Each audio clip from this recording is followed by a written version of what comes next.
ഭഗവാൻ ശ്രീകൃഷ്ണൻ തന്റെ പ്രിയ സഖി രാധയ്ക്കും ഗോപികമാർക്കൊപ്പവും നിത്യവും രാസലീലയാടുവാൻ വരുന്ന സ്ഥലമാണ് നിധുവനം. ഒരിക്കൽ രാസലീലയ്ക്കിടെ വിശാഖ എന്ന സഖിക്ക് വെള്ളം ദാഹമുണ്ടായി.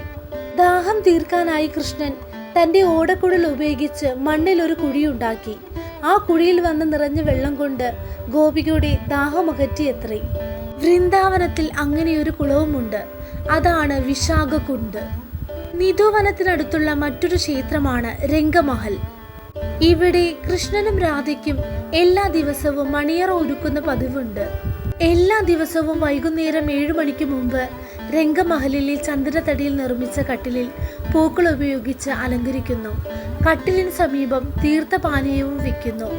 രാത്രിയിൽ കൃഷ്ണനും രാധയും ഇവിടെ എത്താറുണ്ടെന്ന രീതിയിലാണ് അടുത്ത ദിവസം അലങ്കാരങ്ങളെല്ലാം മാറുന്നത്.